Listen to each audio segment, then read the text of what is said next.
জয় গো, জয় রাধেশ্যাম।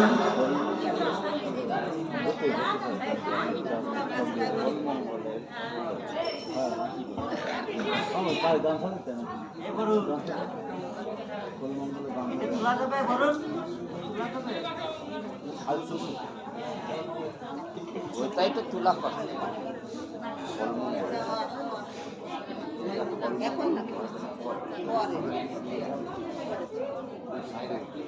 জয় নিতাই।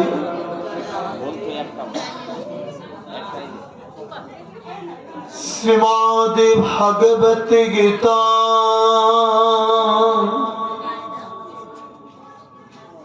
চৈতন্য চরিতামৃত প্রেমানন্দে হরি হরি বলমান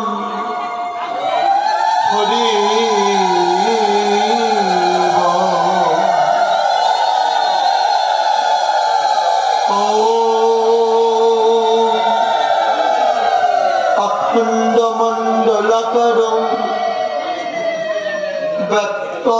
যেন চরচরম তাতে পদং দর্শিতং যেন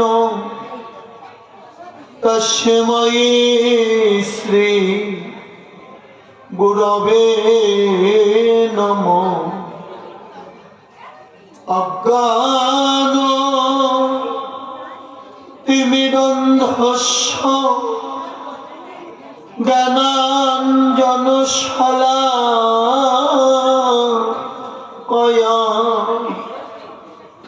চক্ষুরুন্মীলিতং যেন তস্মৈ শ্রী গুরবে নমঃ। গুরু ব্রহ্মা গুরু বিষ্ণু গুরুদেব মহেশ্বর গুরুরেব পরম ব্রহ্ম তস্মৈ শ্রী গুরবে নমঃ।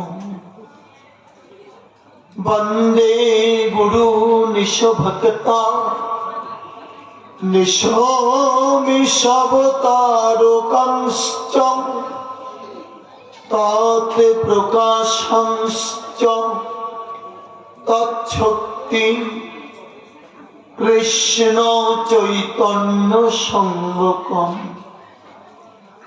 বন্দে শ্রীকৃষ্ণ চৈতন্য নিত্যানন্দ সহোদিত গৌরদয়ে পুষ্পবন্ত চিত্রসন্ধৌ তমনদ অনার্পিত চরিঞ্চিরা করুণায়বতীর্ণ কলৌ সমর্পয়িত মুন্নত উজ্জ্বল রসং স্বভকেতি শ্রিয়ম। হরিপুরট সুন্দর দূতি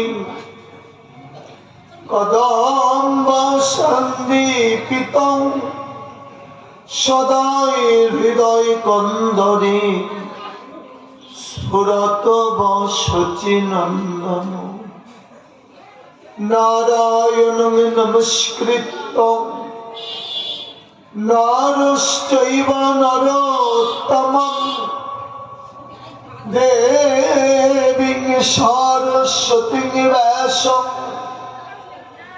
তত জয় মুদিরয়ে।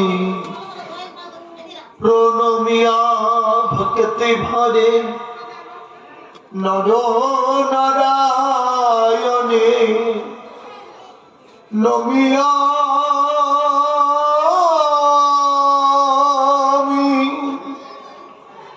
নরোত্তম শ্রীকৃষ্ণ চরণে। সরস্বতী দেবী পায়ে জানাই প্রণতি নমি কৃষ্ণ দ্বৈপায়ন বেদব্যাস প্রতি সর্বজনে বন্দে জয় করি উচ্চারণ নমি হৈমবতী সুতে বিঘ্ন বিনাশন। হা কৃষ্ণ করুণা সিন্ধু দীনবন্ধু জগৎপতে গোপেশ গোপিকা কান্ত রাধাকান্ত নমস্তুতে। তপ্ত কাঞ্চন গৌরাঙ্গী রাধে বৃন্দাবনেশ্বরী বৃষভানু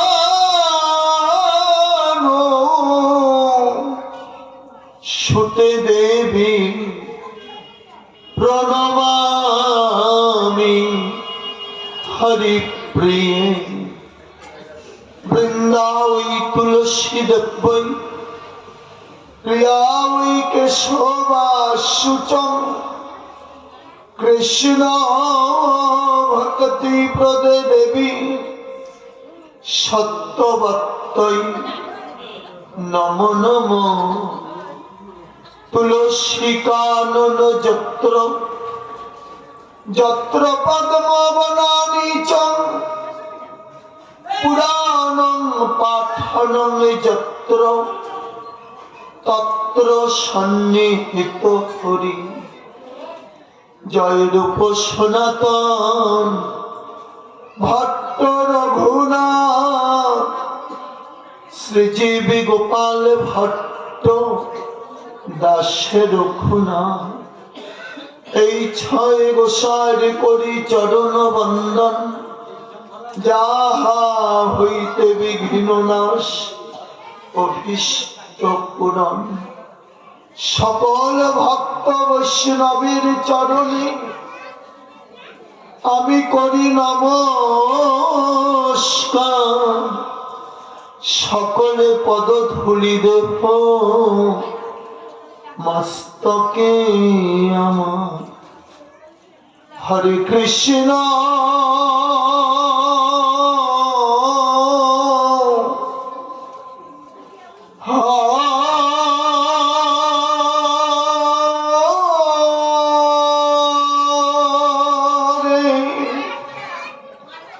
কৃষ্ণ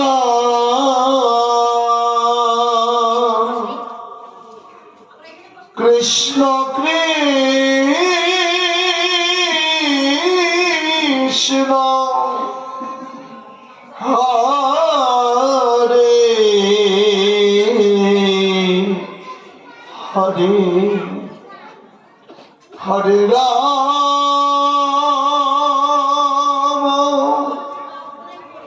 হরে রাম রাম রাম হরে হরে। নিতাই গৌর সীতানাথ প্রেমানন্দে হরি হরি বল মন হরি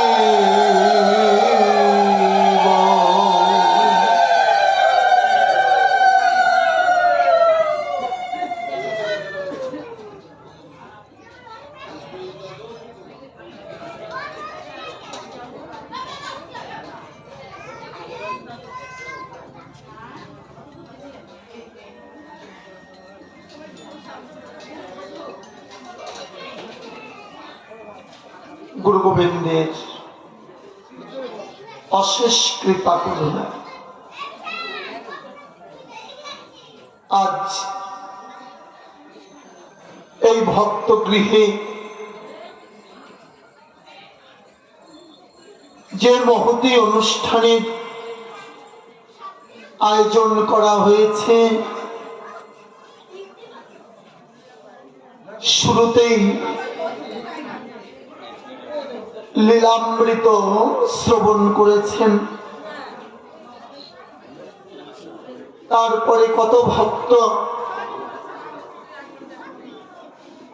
তারা হরিসঙ্গীত করেছে।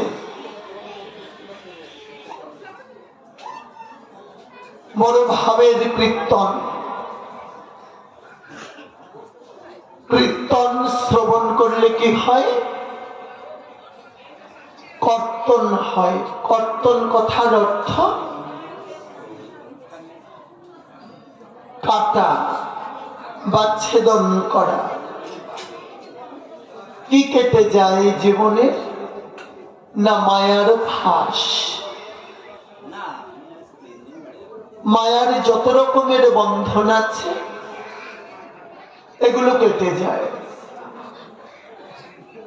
তারপরে দ্বিজেন্দ্র গীতি নজরুল, পরিশেষে আমাদের রসরাজ বিজয় সরকারের তার সঙ্গীত শ্রবণ করলেন।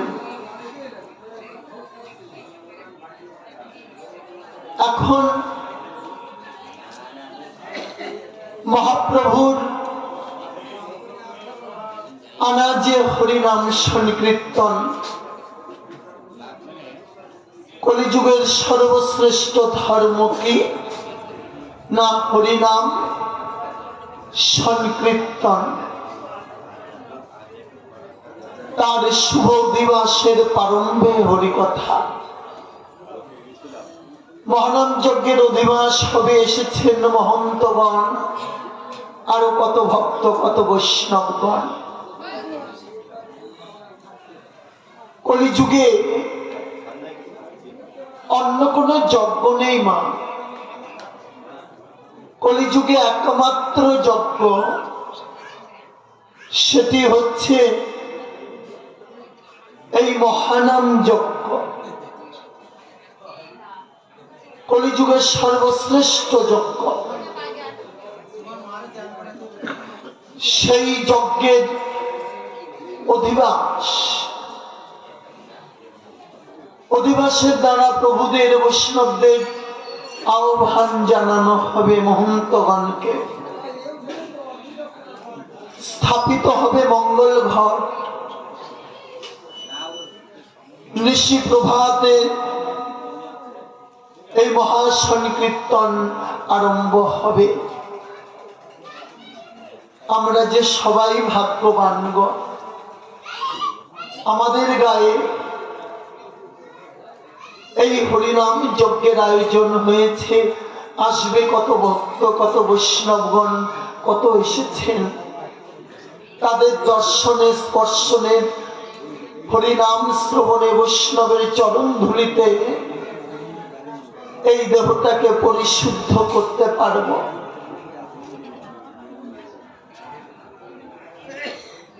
আজ এমন মধুমন্ত যোগে আপনাদের মতো ভক্ত বৈষ্ণবের চরণ প্রান্তে আসতে পেরে আমি বড় ধন্য। অনেক ভাগ্যের ফলে বৈষ্ণব আসিয়া মেলে,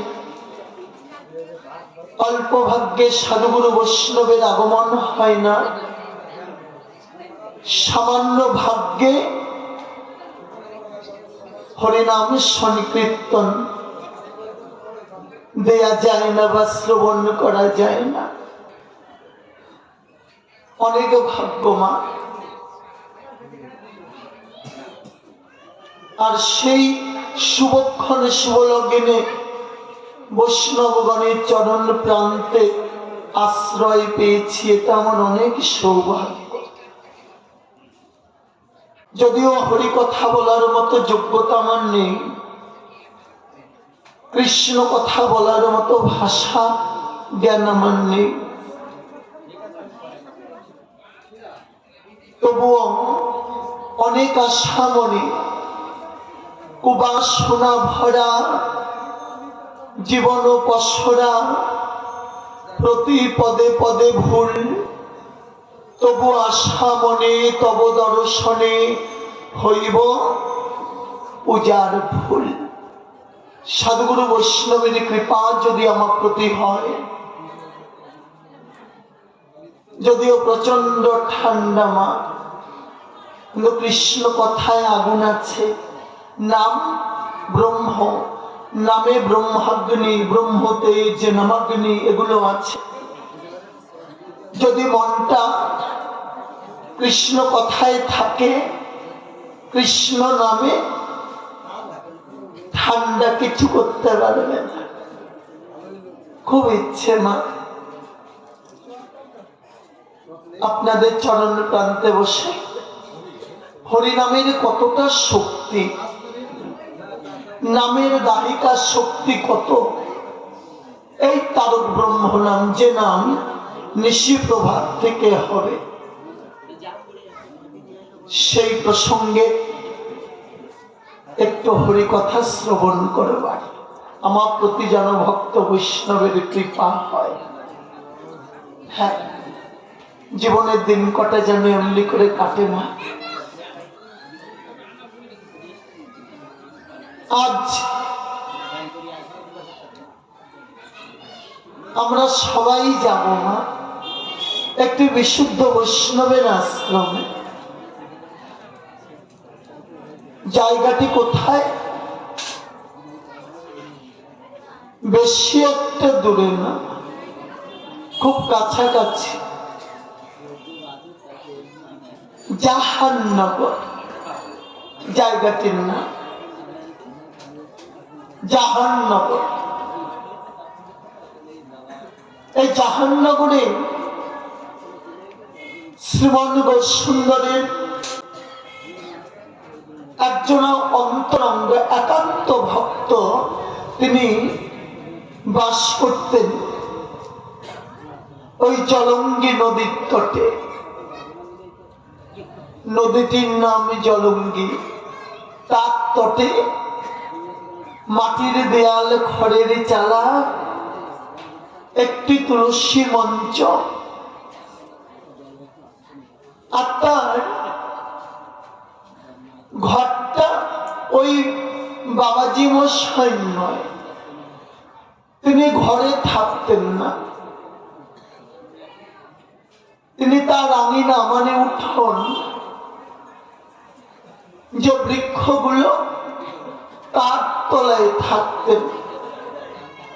তবে ঘরে তার প্রাণের, তার ভালোবাসার মানুষটি গোপীনাথ, তাকে তিনি ঘরে রাখতেন। আমরা তো ঘরের মানুষকে বাইরে রাখি, আর বাইরের মানুষকে রাখি ঘরে। মা লালনের একটা গানে আছে, তোমার ঘরে বসত করে কজনা তুমি জানো না। একদিন দেখলাম না তাকে। যদি তাকে ভালোবাসতাম, তাকে দেখতাম, তাহলে বাইরে রাখতে পারতাম না।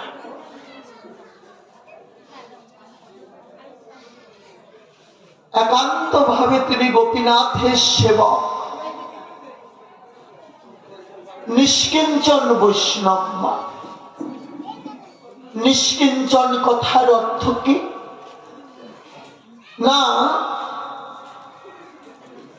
যার জীবনে কোনো চাওয়া নেই, পাওয়াটাও নেই, তবে তিনি নিষ্কিঞ্চন। পৃথিবীর কোন দ্রব্যে তার আশা বাসনা এগুলো জন্মে না। ভগবানের সেবা, তাকে সুখদান করাই তার ব্রত জীবনে। কখনো তিনি কিছু চাইতেন না কারোর কাছে, কোনো কিছু পাওয়ার আশায় তিনি যেতেন না। না, তবে একটা লোভ ছিল মা, হরি কথায়। যদি কেউ একবার হরি বলেছে তাহলে সেই মানুষটা তার প্রাণ যদি কখনো তার দৃষ্টিগোচর হয়েছে যে কোনো ভক্তের ললাটে তিলক, কণ্ঠে তুলসীর মালা, তখনই তার চরণে লুটিয়ে পড়েছে। এটা তার বড় লোক। তার জীবনের সমস্ত ভালোবাসা, স্নেহ, আদর, প্রেম, প্রীতি যা কিছু সবটুকু তিনি গোপীনাথকে সমর্পণ করেছে। এমনকি তার দেহটা। চতুর্বিংশতি তত্ত্ব করে স্বীকার, আমি যে বলেছি গুরু এ দেহ তোমার, সবটুকু। একবার যদি মনে পড়ত আমার এই দেহটা কেন, আমি মানুষ কেন, মানুষের ধর্ম কি, মানুষের আহার কি, মানুষের ভাষাটা কি, মানুষ কি আচরণ করবে, সারা জীবন এই ভুলের দেশে এসে ভুল করে একদিনও মনে পড়ল যে আমি অঙ্গীকার করে এসেছি জীবের তো কৃষ্ণ দাস, কৃষ্ণ ভজিবার করে সংসারে আইল। একটা দিনের জন্য মনে পড়ল না। না, একটা মানুষের জীবনে 4টি অধ্যায়, শৈশব, কৈশোর, যৌবন, বার্ধক্য, তারপরে আর আছে মা আর নেই। কিন্তু এই যে 4টি স্টেজ আমাদের, এর পাশে কাল কথাটা আছে, দেখো মিলিয়ে কি বলে, শৈশব কাল, কৈশোর কাল, যৌবন কাল, বার্ধক্য কাল। কাল কি? কুরুক্ষেত্র প্রান্তরে দাঁড়িয়ে তৃতীয় পাণ্ডব অর্জুন জিজ্ঞাসা করছে, তুমি আমায় বলো সখা, তুমি কে? আজ আমি তোমাকে জানিতে ইচ্ছা করি, তুমি বলো আমায় তুমি কে? এতদিন জানার ইচ্ছে জাগেনি। কতগুলো দিন ধরে তার রথটা চালাচ্ছে, কতগুলো দিন। একটু ভেবোটা অর্জুন নামে ছোট্ট একটা বাচ্চা, মা একদম ছোট, নামটা রামদাস। ব্রাহ্মণবাড়ি গীতা পাঠ শুনতে যেতেন তো।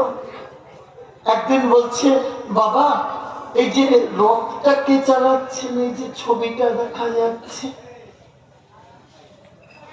আর পিছনে একজনা বসে আছেন ধনুর্বাণ নিয়ে, তিনি কে আর ইনি কে? বাচ্চাটা জিজ্ঞাসা করছে। তখন তার কত বয়স?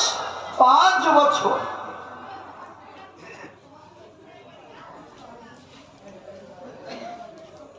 ব্রাহ্মণ বাচ্চাটার দিকে তাকিয়েছে।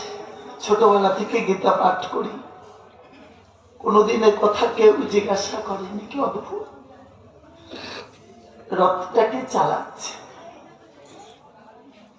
আর পিছনে কে? মানুষটা। রাম আদেশ করি, যিনি রথটা চালাচ্ছেন ইনি স্বয়ং শ্রীকৃষ্ণ, অনাদির আদি গোবিন্দ, যিনি সর্বকারণের কারণ, তিনি রথটা চালাচ্ছেন। তবে পিছনে কে? না, ইনি তৃতীয় পাণ্ডব অর্জুন।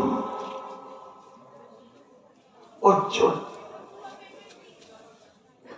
বলে, কি কর্তা একটা নিবেদন আছে। হ্যাঁ বলো। তিনি কি শুধু অর্জুনের রথই চালান, আর কে কারোর রথ চালান না? কথাটা শোনা মাত্র কাঁপছে শরীরটা, আর চোখ দুটো জলে ভরে গেল। কি কথা ও আজকে আমাকে জিজ্ঞাসা করছে। আর একবার বল না বাবা। না না, আমি বলছি কি, এই ভগবান শ্রীকৃষ্ণ তিনি কি শুধু অর্জুনের রথই চালান আর কারোর চালান না? তখন ওই গীতা পাঠক তিনি বলছে, বাবারে এমন কথা কেউ স্মরণ করিয়ে দেয়নি আমাকে, এমন কথাটা কেউ আমাকে স্মরণ করায়নি যে আমার রথটাও তো তিনি চালাচ্ছে। এই বিশ্ব ব্রহ্মাণ্ডে যত চলমান সবার রথ আমার গোবিন্দ চালায়।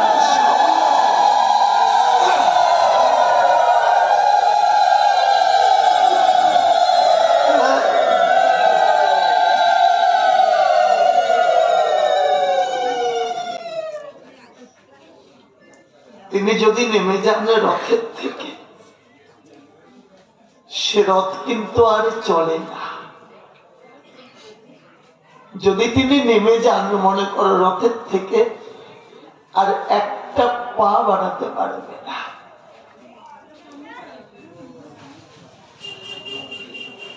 অর্জুনকে ভগবান বলছে, তবে তুমি শোনো, আমি লোকক্ষয়কারী মহাকাল, আমি সৃষ্টি স্থিতি বিনাশের কর্তা। এইবার তাহলে বলো মা, শৈশবেও মৃত্যুটা আমার কাছে ছিল, আমাকে গ্রাস করে। কৈশোরে ছিল, যৌবনে ছিল,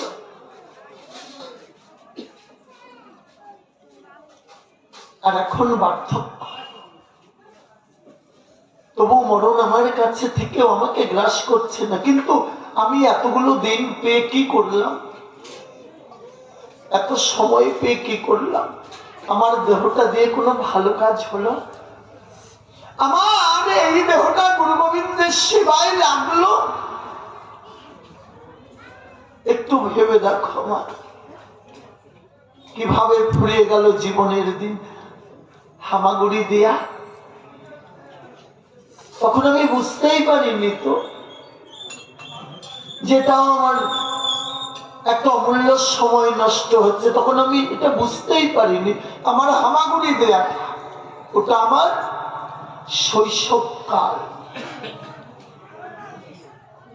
আমার বোঝার আগেও চলে গেছে। এলো কৈশোর, স্কুল জীবন, পড়াশোনা, স্কুলে যাওয়া, বন্ধু বান্ধব, কত ধুলো খেলা। সেদিনও কিন্তু আমি আমাকে দেখলাম না যে আমার আজকে আর হামাগুড়ির বয়স নেই। আমি এখন এই যে ছোটাছুটি করছি, আমি আমাকে দেখি যে আমার আর একটা জীবনের অধ্যায় চলে গেল। এলো যৌবন। সারা জীবন ভরে আমি আহার আদি করে যা সঞ্চয় হয়েছিল, আমি যৌবনে সব হারালাম, সবটুকু হারিয়ে ফেললাম। কিছু রাখতে পারলাম না। 40 কিলো প্রোটিন যুক্ত আহার করলে 64 দিনে, ভালো করে খেয়াল করো, 40 কিলো আহারে 64 দিনে এক বিন্দু মানে এক ফোঁটা বীর্য সৃষ্টি হয় মানব দেহে। কদিন বসে 40 কিলো আহার করেছি, আর দিনগুলো হিসেব করো। এক বিন্দু বীর্য তৈরি হতে 64 দিন লাগে। তাহলে আমি কতটা আয় করেছি আর ব্যয় করেছি জীবনে কতটা, তাহলে পেয়ে যাবে। এই জায়গাটাও আমি দেখলাম না যে আমার আয় হয়েছে না ব্যয় বেশি হয়েছে। ক্রমশ কি হলো জানো, এই দেহটা নিস্তেজ হলো। আমার গোস্বন্দর বললেন শ্রীবাসের বাড়িতে যে যত নারী সঙ্গ করবে তার তত ভক্তি, প্রেম, জীবনের সুখ এগুলো নষ্ট হয়ে যাবে। হ্যাঁ, আমি দেখলাম না,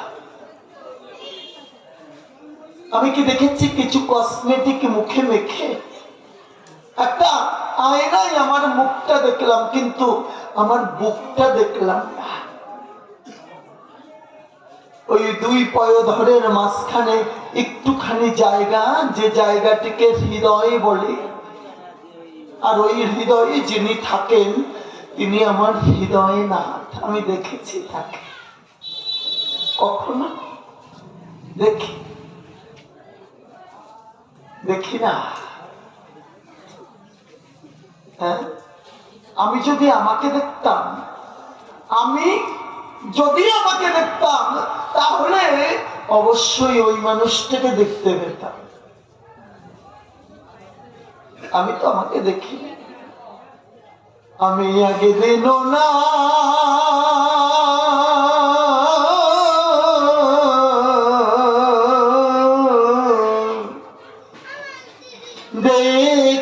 দেখিলাম তবে, একদিনও দেখি না। ওই বৈষ্ণব তিনি সংকল্প করেছিলেন, মা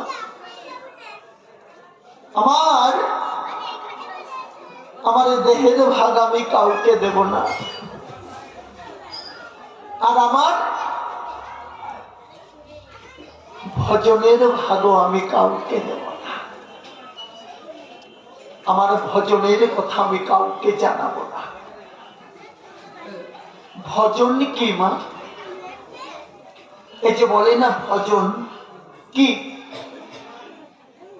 যে কর্মের দ্বারা, যে বিশুদ্ধ কর্মের দ্বারা, যে একান্ত কর্মের দ্বারা, লক্ষ্যপূর্ণ কর্ম দ্বারা গুরু গোবিন্দকে সুখ দান করা হয়, সেটাই ভজন। হ্যাঁ, আমি মালাটা গেঁথেছি গোবিন্দের জন্য। মালাটা যদি বোটাগুলো মোটা মোটা থাকে, বড় থাকে, হাওয়ায় যদি মালাটা দোলে তাহলে আমার প্রভুর বুকে ব্যথা লাগবে না তো? একটু লক্ষ্য কর। আমি গোবিন্দের চরণে তুলসীটা দিচ্ছি, ওই বোটাটা যদি লম্বা থাকে, আমার গোবিন্দের চরণ তো খুব মসৃণ, নরম, রাতুল, ওই বোটাটায় ক্ষত করবে না তো, আঘাত লাগবে না তো প্রভুর চরণে? সেবা বড় কঠিন মা। চন্দনটা তুমি ঘষছো শিলায়, যদি জোরে ঘষো তাহলে হাতে আঙুলে তুলে দেখো, ওই জোরে জোরে চন্দন যে শিলার উপরে তুমি ঘষেছ, খুব সূক্ষ্ম চোষ আছে, কাঠের চোষ। যদি ওই কাঠের চোষ থাকে চন্দনে, আর ফুলে ওই চন্দন বা তুলসীতে চন্দন মেখে গোবিন্দ চরণে তুমি দাও, ওই চোষ প্রভু চরণে বিধে যেতে পারে, তাহলে তার চরণটা ব্যথা করবে।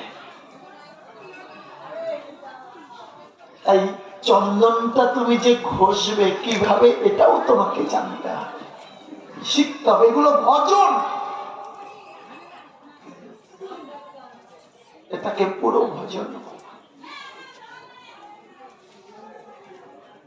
তিনি কখনো একরকম সেবা করতেন না। আজকে একরকম করে প্রভুকে সাজাতেন, কালকে আবার আর এক রকম করে, নিত্য নতুন ভাবে তার সেবা করতেন। নামটি জানার ইচ্ছা হয় না এই মানুষটাকে? যার নাম লিখতে হলে আগে ভক্তটা লিখতে হয়, যার নামটা লেখার আগে ভক্ত কথাটা লিখতে হয়। তার নাম ভক্ত সারঙ্গ। আমার গোসুন্দরের একান্ত ভক্ত। খুব নিভৃত স্থানে তিনি থাকতেন, নিরালায় নিভৃতে। কত ভালোবাসত বিগ্রহ মা জানো? কোনদিন সে মনেই আনতো না যে এটা তার শিলা বিগ্রহ না, ধাতুর বিগ্রহ নয়, মৃত্তিকা বিগ্রহ, এটা ভাবতো না। বিগ্রহ নয়, সাক্ষাৎ ব্রজেন্দ্র নন্দন। যদি প্রচন্ড শীত, তাহলে কি করতাম? মন্দির থেকে বেদির উপর থেকে বিগ্রহ নামিয়ে তার বুকের ভিতরে নিয়ে কাত হয়ে তিনি রাখতেন আর বলতেন, গোপীনাথ, আমার দেহের যত উষ্ণতায় তুমি সুখে থাকো, আর যত ঠান্ডা হওয়া শীত আমার গায়ের উপর থেকে যাক, তুমি সুখময়। এত ভালোবাসা।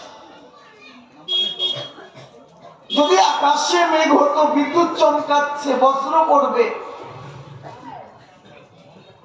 গোপীনাথ যদি ভয় পায়, যদি চমকটে গিয়ে চারটে বুকে জড়িয়ে ধরে রাখত। যাকে ভালোবাসবো তাকে কেন দূরে রাখবো? যত কাছে রাখতে পারবে তত সুখ পাবে, মনে রেখো। এত প্রীতিপূর্ণ ভালোবাসতে। একটু তুলো, নাকের এখানে ধরে দেখতেন ঠান্ডা লেগেছে নাকি, আবার গায়ে হাত দিতেন, আবার কখন একটু গালটা টান দিয়ে একটু আদর করতেন। এত ভালোবাসতেন গোপীনাথকে এই সারঙ্গদেব। আর যখন একটু সময় পেত, তখন তিনি চলে যেতেন কোথায়? শ্রীবাসের বাড়িতে, শ্রীবাস পণ্ডিতের বাড়িতে চলে যেতেন কৃষ্ণ কথা শ্রবণ করবার জন্য। যেখানে কৃষ্ণ হয়ে কৃষ্ণ কথা বলেন কে? আমার গৌর হরি। তখন শ্রীবাস পণ্ডিতের বাড়ি যে হরিবাসর হতো, সেই হরিবাসরে আমার গৌরসুন্দর, নিত্যানন্দ প্রভু, অদ্বৈত, গদাধর, রামাই, হরিদাস ঠাকুর পরিপূর্ণ। তখন নবদ্বীপের যৌবন, হরিনামের জোয়ার নবদ্বীপ জুড়ে। সারঙ্গ সবার পিছনে গিয়ে চুপ করে বসে অপলকে নেত্রে হরিকথা শ্রবণ করতেন। আর ভক্তরা যখন নৃত্য করত, ও কি করতে যেন ওই ধুলোগুলো কুড়িয়ে কুড়িয়ে গায়ে মারত। হ্যাঁ, যদি এই আশা আমার শেষের আশা হয়, আমি যদি মানব দেহ আর না পাই, এ জন্ম যদি আর না, তাহলে তো এই ভক্ত বৈষ্ণব পাবো না, এদের চরণ ধুলি পাবো না। তাই কুড়িয়ে গায়ে মারতে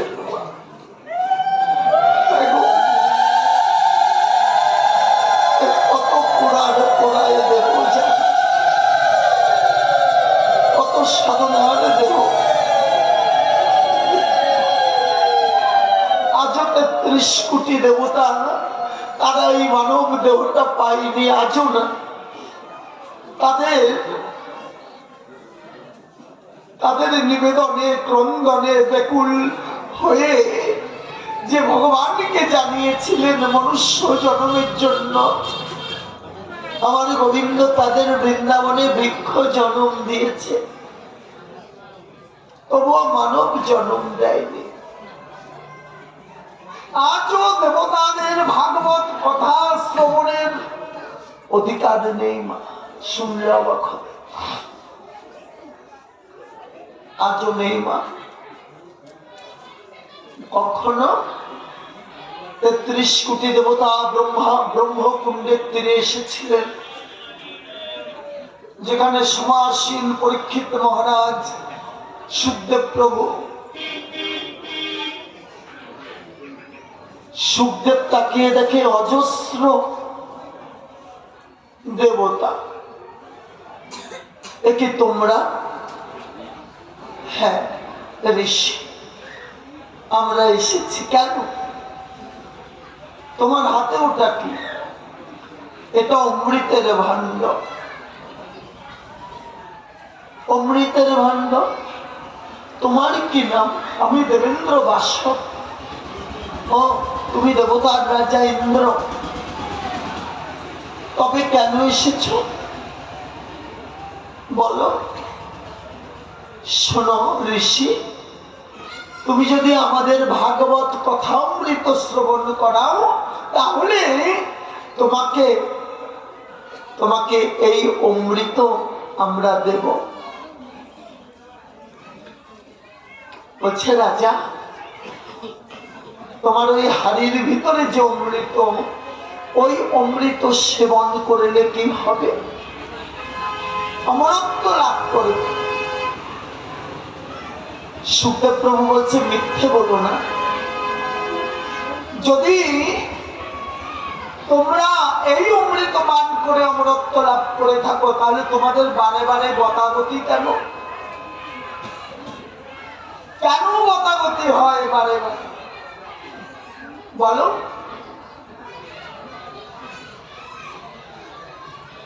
এই অমৃত দিয়ে শ্রীমদ ভাগবত কথা অমৃত শ্রবণ করা যায় না।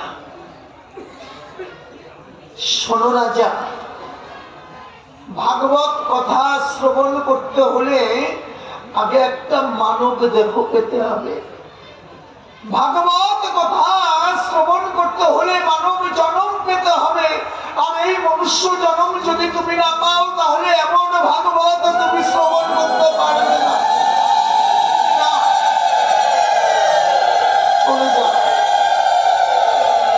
সেদিন অমৃত দিয়েও ভাগবত কথা শ্রবণ করতে পারেনি ওই দেবরাজ ইন্দ্র এবং 33 কোটি দেবতা। এই জায়গাটা একটু তাকিয়ে দেখো, যে এই যে দেহটা, তবে কত সাধনার দেহ এই দেহটা বলো? বলে এ দেহ কৃষ্ণ বলে কাদার দেহ, এ দেহ কৃষ্ণ বলে কাদার দেহ, ভগবান সোনার দেহ নয়, এ দেহ কৃষ্ণ বলে কাদার দেহ। আহার নিদ্রা মৈথুন সকলের আছে, এমন সাদের মানব জন্ম পেয়ে যদি আহার নিদ্রা মৈথুনেই আমাদের দেহ মন মজে রইল, তাহলে আমরা কৃষ্ণ ভজন কখন করবো মা? আমি তো একটুকু জানি না আগামী দিনের প্রভাত আমার জীবনে আসবে কিনা আমি জানি না। আগামীকালকে সূর্যোদয়টা আমি দেখবো কিনা জানি না। মরণ যে বড় অজানা। হ্যাঁ গো, তাই আর যদি মানব জন্ম না পাই, মন প্রাণ দিয়ে হরি কথা শুনে ভক্তের চরণ ধুলি গায়ে মাখে এক কোণায় বসে থাকে সারঙ্গ। আমার গৌর হরি এনে সারঙ্গ প্রভু নড়ে চড়ে বসেছে। তোমার কাছে একটু বসবো? তোমার কাছে বসবো একটু? প্রভু তুমি আমার কাছে বসবে? হ্যাঁ একটু বসবো। আমার অঙ্গে যেন তোমার অঙ্গ না লাগে। কেন? বলে আমার এটা তো অনেক অপরাধের দেহ, আমার দেহে অনেক অপরাধ, আমার কত পাপ, কত অহংকার, হিংসা, নিন্দার ধুলো আমার গায়ে মাখা, এগুলো তোমার অঙ্গে যেন না লাগে। প্রভু একটু শুনে বসো। আমার অঙ্গে যদি তোমার অঙ্গ লাগে, তাহলে তোমার ত্রিতাপ জ্বালার তাপটা লাগবে। কত ধন্যতা দেখো। আর আমার গৌরহরি তিনি মনে মনে কি ভাবেন, আজ যদি আমি সারঙ্গের অঙ্গে যদি একটু অঙ্গটাকে লাগাতে পারি, তাহলে আমার দেহটা শুদ্ধ হবে। সারঙ্গ পরম বৈষ্ণব, পরম ভক্ত সারঙ্গ। ভক্তের কৃপা, ভক্তের করুণা, ভক্তের দৃষ্টি যদি দেহে না পড়ে, দেহের মলিনতা কাটে না, দেহটা শুদ্ধ হয় না, পবিত্র হয় না। গঙ্গা জলে স্নান করে যেমন শুদ্ধ হয় মা, ভগবান নিজে বললেন আমার চরণে একটি গঙ্গা, আর বৈষ্ণবের চরণে কোটি গঙ্গা। আর ওই বৈষ্ণবের চরণ ধুলি যদি কেউ একবার অঙ্গে মাখতে পারে না, তাহলে তাকে গঙ্গায় স্নান করে শুদ্ধ হতে হবে না। না, সারঙ্গ প্রভু আমার একটা কথা রাখবে? বলো। পরে তুমি একটা বিয়ে করো, আমি বলো কি আমি বিয়ে করতে পারবো না? আমি বিয়ে করতে পারবো না প্রভু। আর আমাকে যদি কেউ আশ্রয় করে, সে জীবনে সুখ পাবে না। আমার তো কিছু নেই প্রভু। আমার যা ছিল আমি সবটুকু গোপীনাথকে দিয়েছি, আজ আমার কিছু নেই। আমি কি দেব? আমার যে জীবনের সংকল্প, আমার এই দেহের কোনো ভাগ আমি কাউকে দেব না। না, এ কথা তুমি বলবে না আমাকে। আমি বিয়ে করতে পারবো না। আর যদি তুমি আমাকে বলো, তাহলে শ্রীবাসের বাড়ি আমি আসবো না। চলে গেলেন। খুব রাগ হয়েছে, খুব রাগ করেছে। চলে যাওয়ার পরে বেশ কয়েকদিন কেটে গেল। মা, এই যে কৃষ্ণ কথাটা না, এটা মানব দেহের একটা খোরাক। এই যে মানব দেহটা, এই মানব দেহের একটা খোরাক এই কৃষ্ণ কথা। জীবাত্মার আহার জল, ভূতাত্মার আহার বহু ভোজন, মানে অন্ন ব্যঞ্জন আদি। পরমাত্মার আহার বায়ু, মানে হাওয়া। আত্মা রামের আহার কৃষ্ণ কথা। আত্মা রামেশ্বরের আহার কৃষ্ণ নামের সুধা পান করা। এই জায়গাটা আগে দেখো। হরিদাস নির্জনে মহাপ্রভু উক্তি আছে একটা, দেখবে যখন প্রসাদ দিচ্ছেন, কি উক্তি কবিরাজ গোস্বামী কলম দিয়েছেন? মহাপ্রভুর শ্রীহস্তে অল্পনা এসে এক এক পাত্রে পঞ্চজনার ভক্ষ পরিবেশ লেখা আছে। অনেকে প্রশ্ন করে মা, যে প্রভু তাহলে এটা কি করলেন? একজনের পাতে যদি 5 জনের খোরাকে দেয়, তাহলে অন্নগুলো নষ্ট হবে, তাই না? কিন্তু এই উপরে বললে হবে না, নিচে হাত দেওয়ার কথা। 5 জনের ভক্ত পরিবেশে আমাদের দেহে 5টা আত্মা। এই 5 আত্মার আহারই মহাপ্রভু সেদিন দিয়েছিলেন। তার ভিতরে এই কৃষ্ণ কথা একটা আহার্য। এই ঠান্ডার ভিতরে এই যে মায়েরা এসেছে, যাদের সন্তানের থেকেও আমি ছোট, ওই যে এক বাবা বসে আছে এখানে, কিসের জন্য আসা? যেন একটা অজানা টান, একটা অজানা ভালোবাসা। এই নামটা এমনই নাম, এই কৃষ্ণ নাম পাগল করে। তখন কোন সুখই সুখ ভালো লাগে না,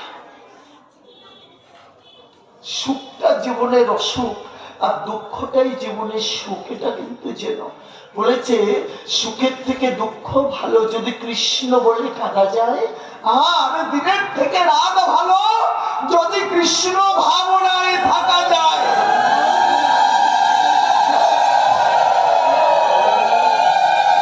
কিসের জন্য এসেছে? এটা আত্মার খোরাক, মনের খোরাক, দেহের খোরাক। যে কথা শ্রবণ মাত্র জীবের মঙ্গল, শ্রবণম মঙ্গলম ভাগবত পুরাণম, শোনা মাত্র মঙ্গল জীবের। হরিকথার ভিতরে সব আহার দেয়া আছে না? এখানে কিন্তু একজনও বলবেন আমাকে একটু জল দিন, একটু লক্ষ্য করো, কেউ বলবে না। না,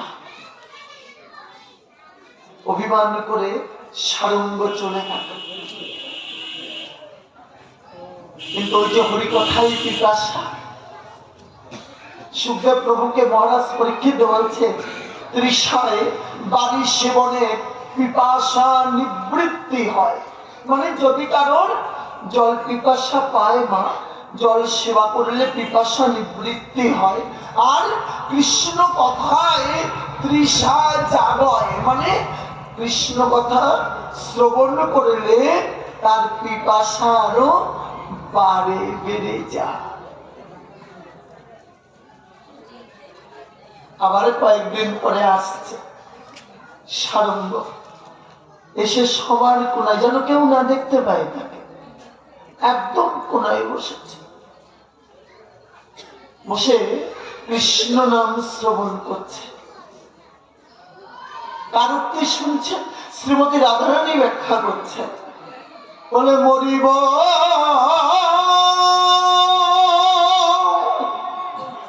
মরিব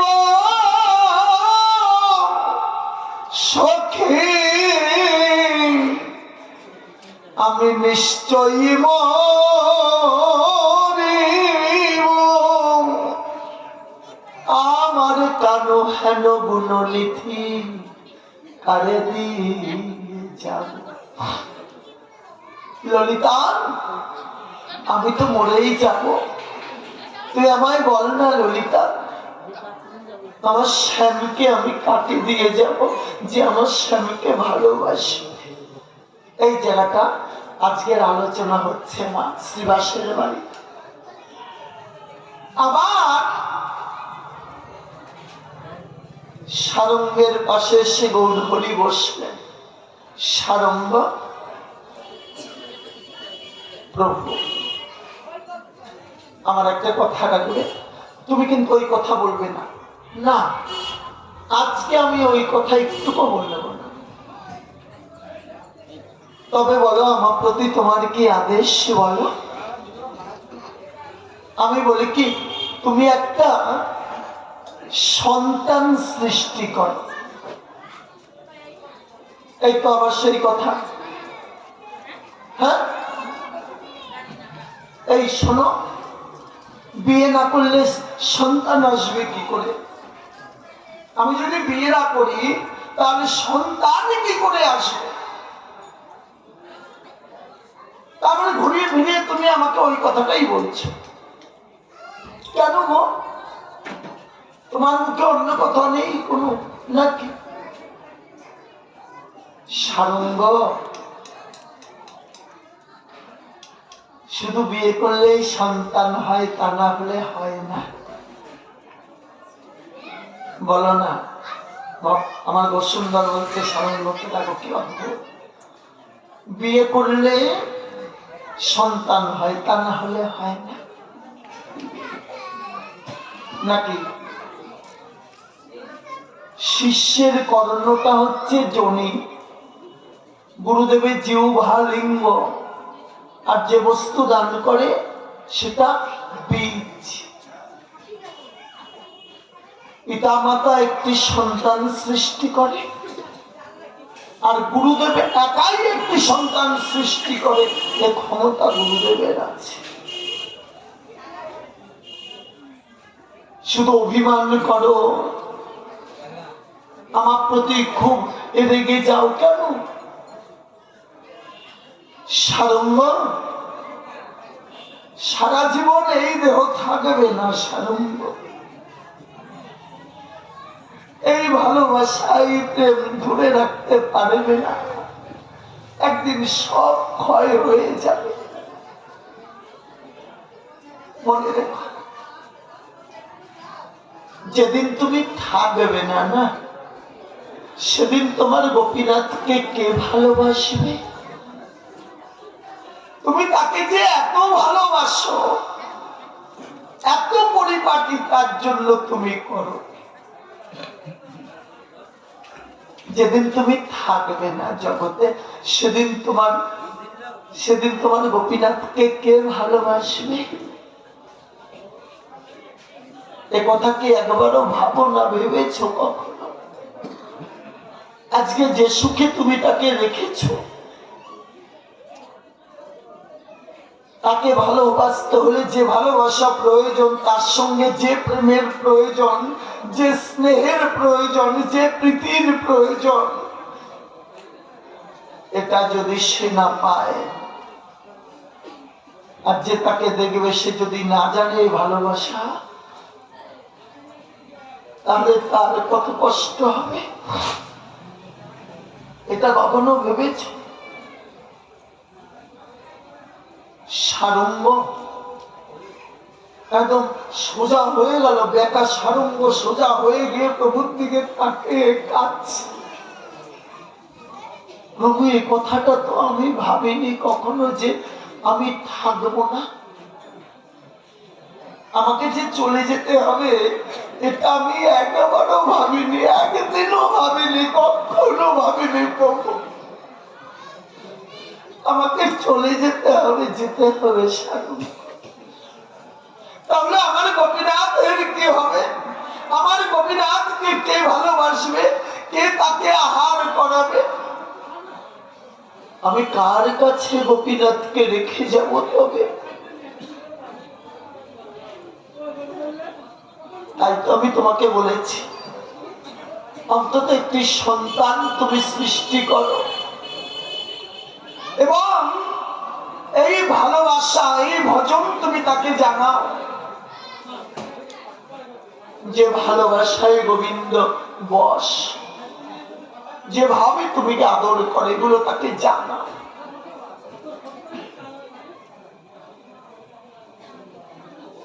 কান্নাটাই তো থামাতে পারছে না, আমি থাকবো না, না আমাকে চলেই যেতে হবে। আমি যদি চলে যাই তাহলে গোপীনাথ তো একা হয়ে যাবে, তাহলে কে দেখবে ওকে? আমি যদি কখনো জানতাম যে আমাকে চলে যেতে হবে, তাহলে আমি ওকে ভালোবাসতাম না, একটুকু বাসতাম। আমি কি করবো?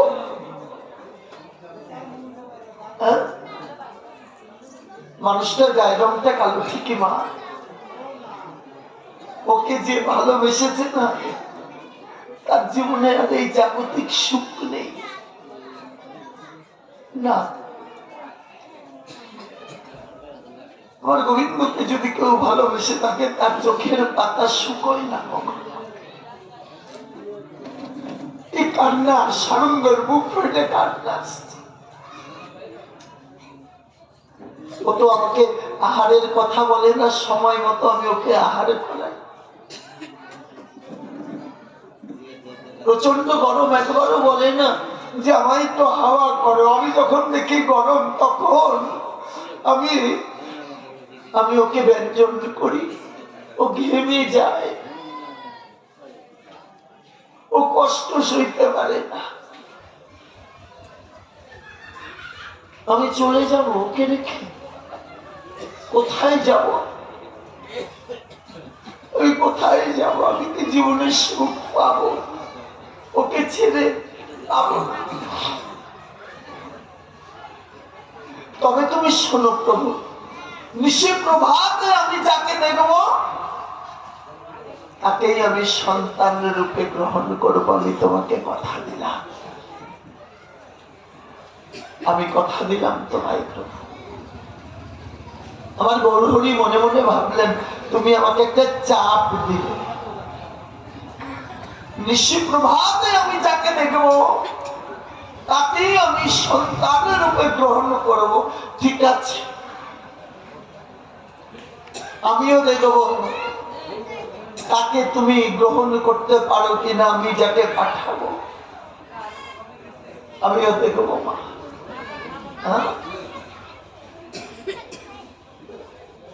আজকে যখন হাওয়াই উড়ে যাচ্ছে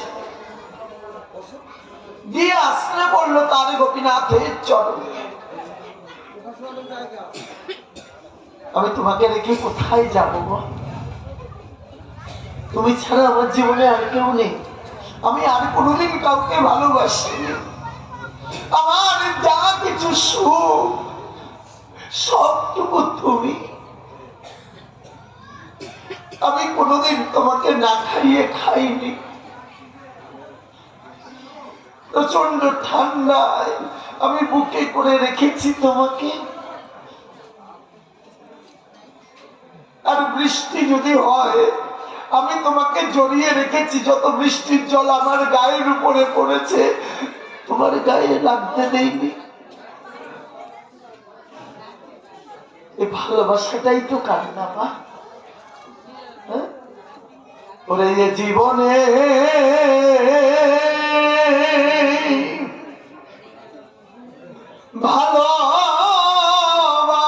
ভালোবাসা সুখের লাগি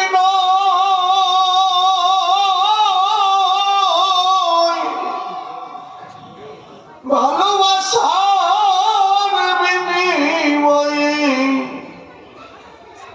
ব্যথা পেতে হয়। আজ আমার বুকটার মধ্যে যেন কি যন্ত্রণা করছে, মনে হচ্ছে হাড়গুলো খুলে যাবে। এটা তোমাকে ভালোবাসার বিনিময়, তাই না? বলো না। আমি কি করবো তাহলে? সারাটা রাত গোপীনাথের চরণ আঁকড়ে ধরে কাঁদতে লাগলো আর এই প্রলাপ করতে লাগলো। হ্যাঁ,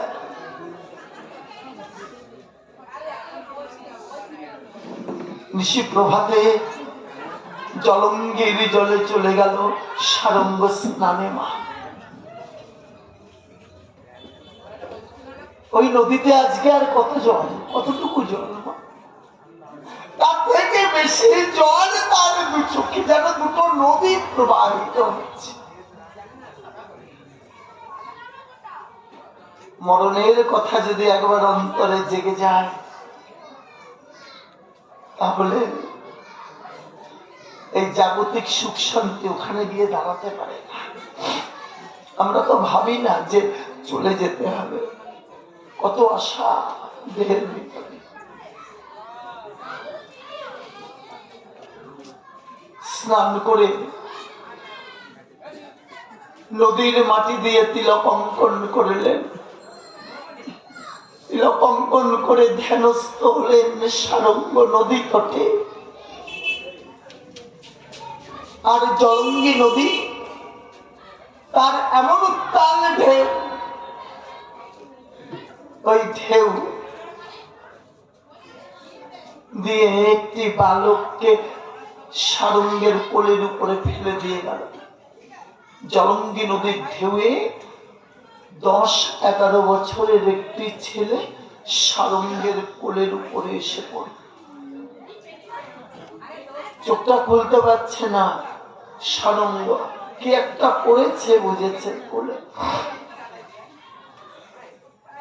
মা কৃষ্ণ বলে কাদাখিত, চোখের পাতাগুলো না ফুলে গেছে, যেন বন্ধ হয়ে গেছে।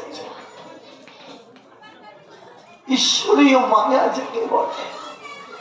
সারা জীবন তো কাঁদলাম মা পরের জন্য, আমার নিজের জন্য তো কাঁদলাম।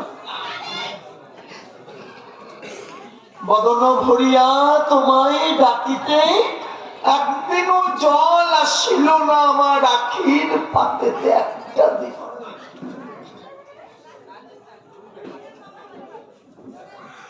আস্তে আস্তে যখন নয়নকে উন্মিলন করলে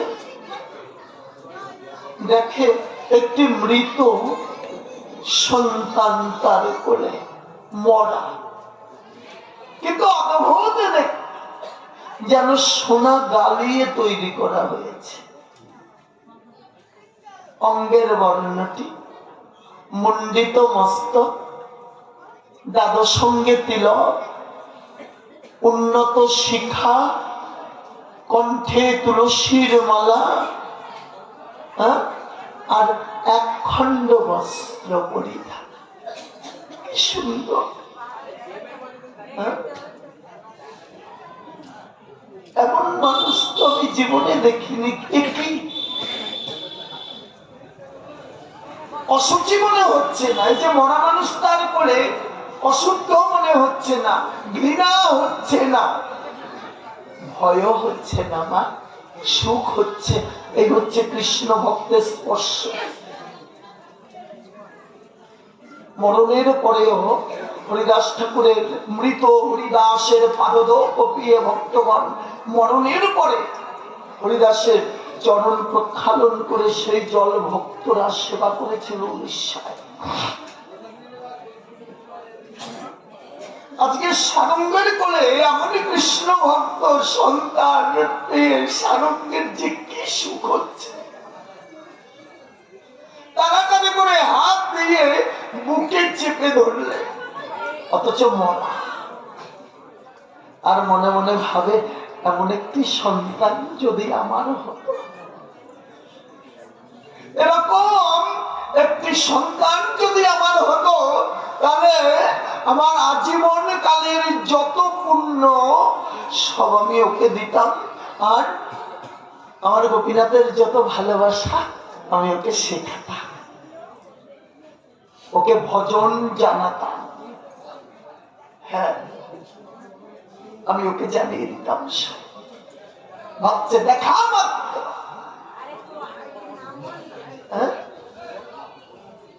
হঠাৎ করে তার অন্তরে একটা কথা জাগলো, বাবা আপনাদের মুখ দেখা যাচ্ছে না,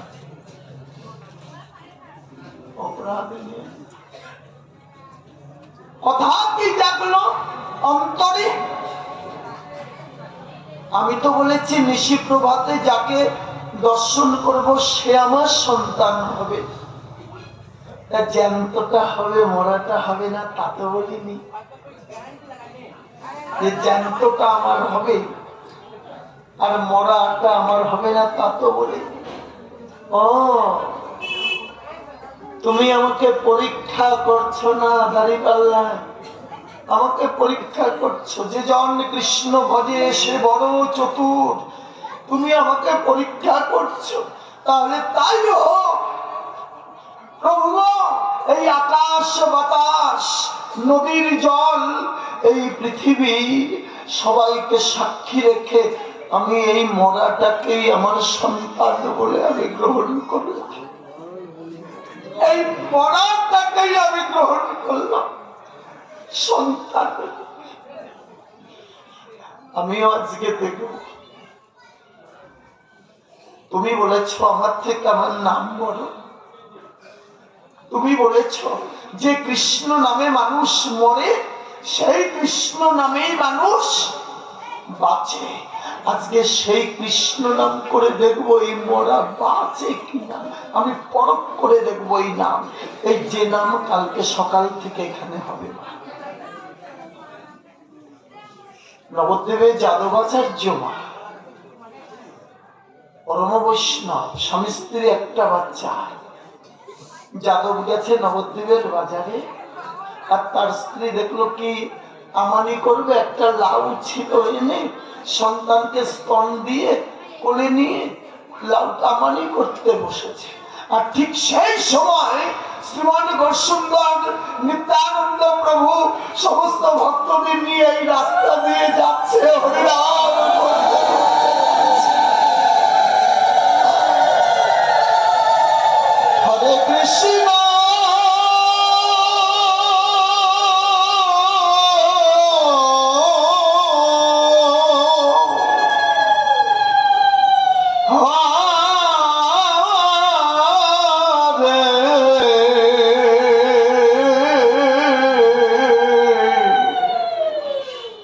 কৃষ্ণ কৃষ্ণ কৃষ্ণ হরে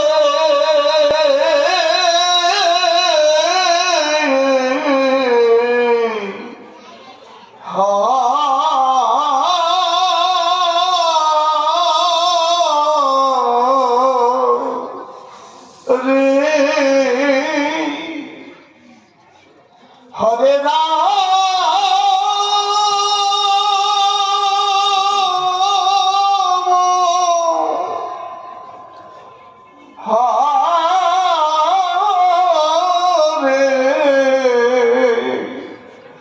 হরে রাম রাম রাম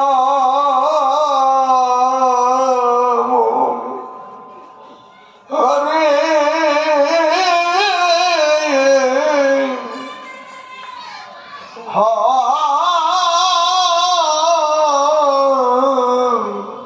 হরে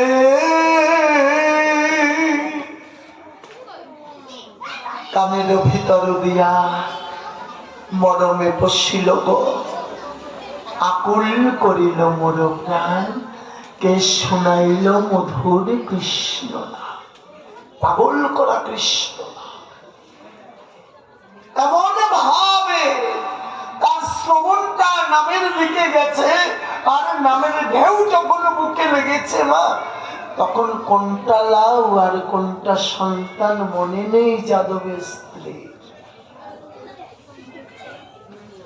নামে ডুবে যেতে হবে মা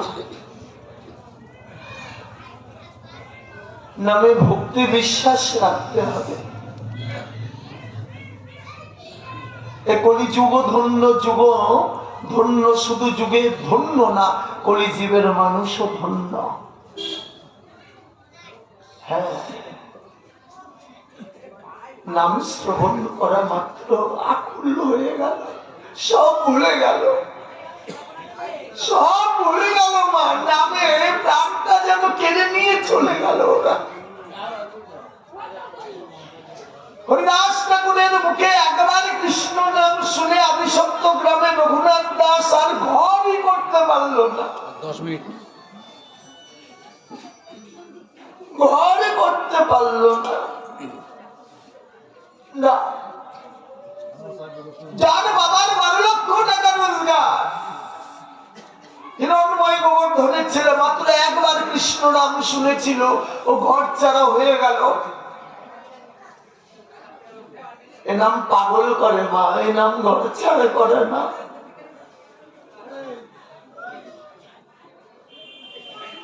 লাউ ভেবে কোলের সন্তানটা আমানি করে ফেলেছে হ্যাঁ মা আমানি করে রসই করে ফেলেছে হাড়িতে ভরছে টকবক করে তার নিজের সন্তান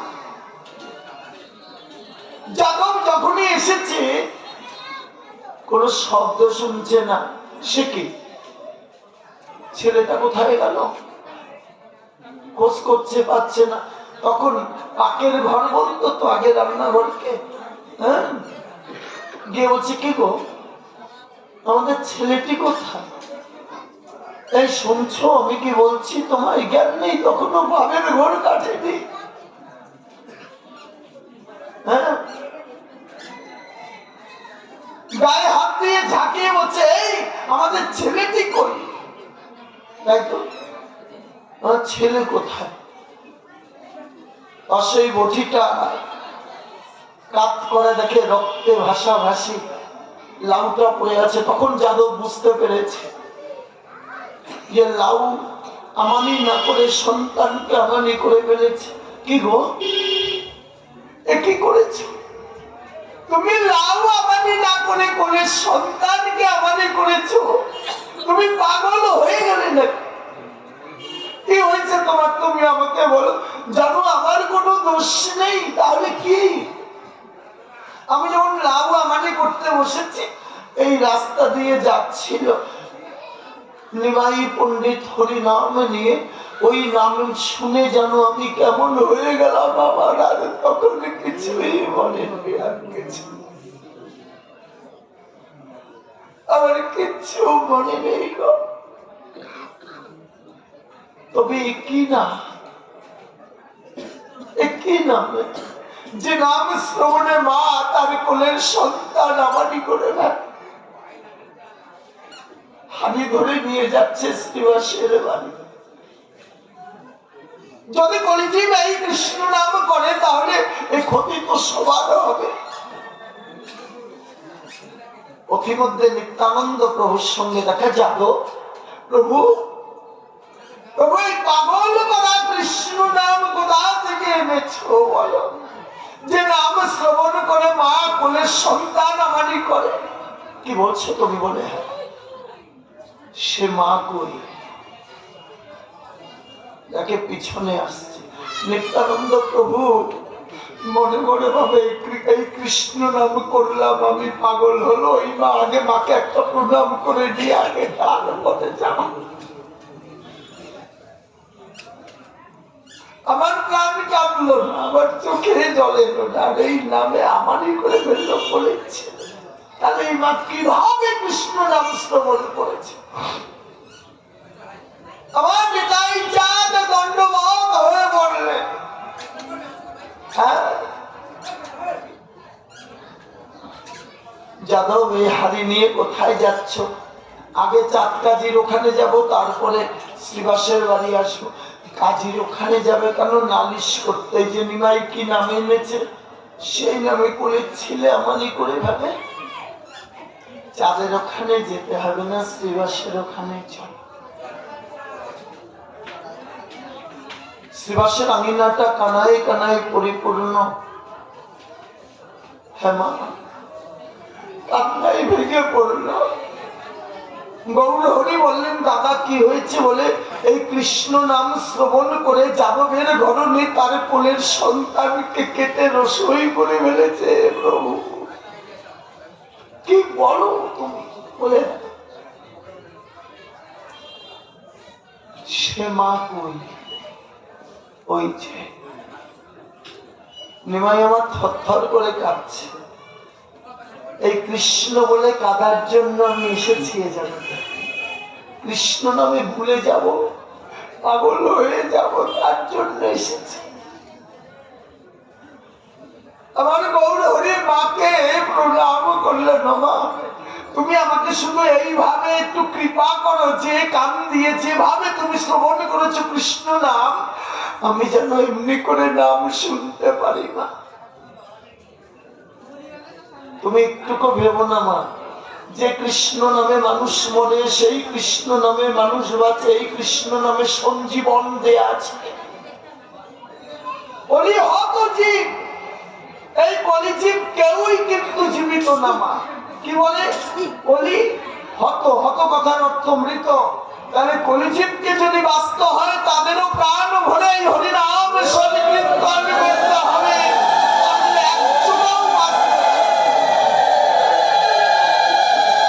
যদি মনে করো বাঁচতে হয় তাহলে নামকে আশ্রয় করতে হবে, নামে লক্ষ্য রাখতে হবে, নাম করতে হবে, তা নাহলে কলিজীব বাঁচবে না। না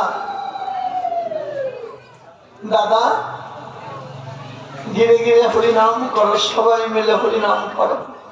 হ্যাঁ, শ্রীবাসের আঙিনায় যত ভক্ত ছিল হাড়িটা মাঝখানে রেখে মন্ডলী করে ঘিরে ঘিরে সবাই মিলে কৃষ্ণ নাম করছে। মা সবাই মিলে হরিনামে মুখরিত করে দিল শ্রীবাসের অঙ্গ।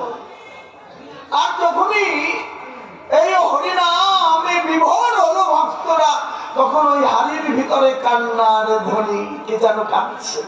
ঢাকনা সরাতেই দেখে যাদবের ছেলে। দেখেছে? হ্যাঁ, আজকে মনে মনে বলে সারঙ্গ, বলে সেদিন যেমন তুমি প্রাণে বাঁচিয়েছিলে, আজকেও তুমি কৃপা করো। গন্ডুস বলে জল এনে ওই ছেলেটাকে ধৌত করলেন, স্নান করিয়ে দিলেন। স্নান করিয়ে তিলক অঙ্কন করলেন না মা। তিলক অঙ্কন করে মনের মতো করে সাজালেন। হাজার হাজার মানুষ আজকে জলঙ্গির তীরে একবার যে শুনেছে দৌড়ে আসছে, আর বাড়িতে যেতে পারছে না বাচ্চাটাকে দেখে, এত সুন্দর। কোন ভক্ত বলছে যে মায়ের গর্ভের সন্তান সে মা কত পুণ্যবতী, এমন সন্তান গর্ভে ধরেছিল। আবার কেউ বলছে যে গ্রাম থেকে এরকম ছেলে চলে যায় সেই গ্রামটা তো অন্ধকার হয়ে যায়। আবার কোন মা বলছে এমন কৃষ্ণ ভক্ত সন্তান যদি আমার হতো না আমি মাটিতে রাখতাম না।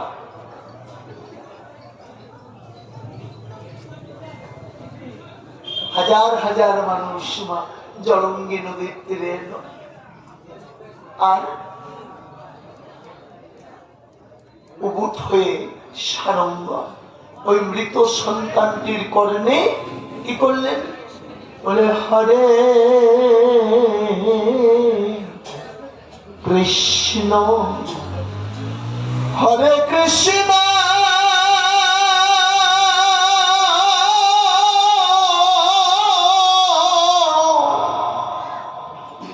কৃষ্ণ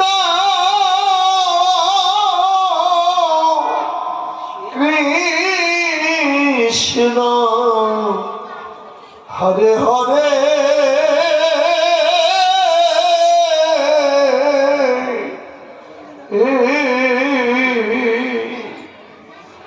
হরে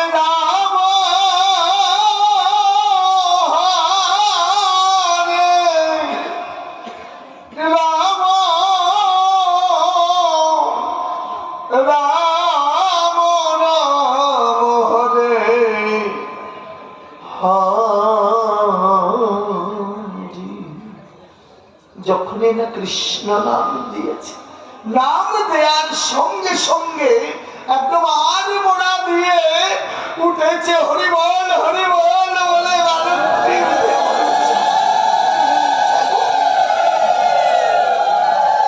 যেন কত ঘুমে সমাচ্ছন্ন ছিল,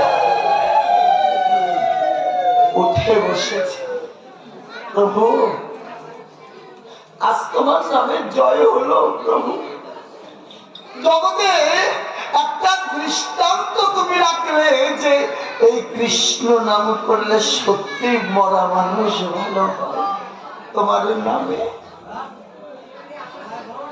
মরা ভালো হয় প্রভু।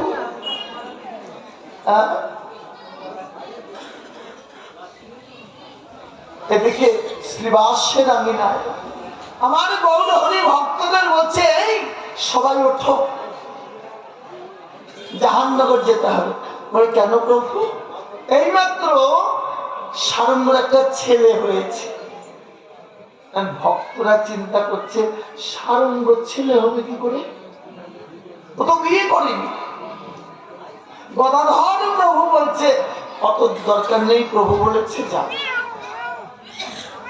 প্রভু বলেছে চল, গেলেই তো দেখতে পাবি যে সারঙ্গ ছেলে হয়েছে নাকি হয়েছে। চল রওনা দিলে। আমার গৌরী বলছে সারঙ্গ ছেলে দেখতে যাবে তা কিছু নিয়ে যাবে না, সারঙ্গর ছেলে দেখতে যাবে তা কিছু নিয়ে যাবে না। মহাপ্রভুর একান্ত ভক্ত যারা তারা বলছে প্রভু নাম বিনে আমাদের আর কি আছে, আমরা সবাই কৃষ্ণ নাম করতে করতে নাম নিয়েই যাব প্রভু।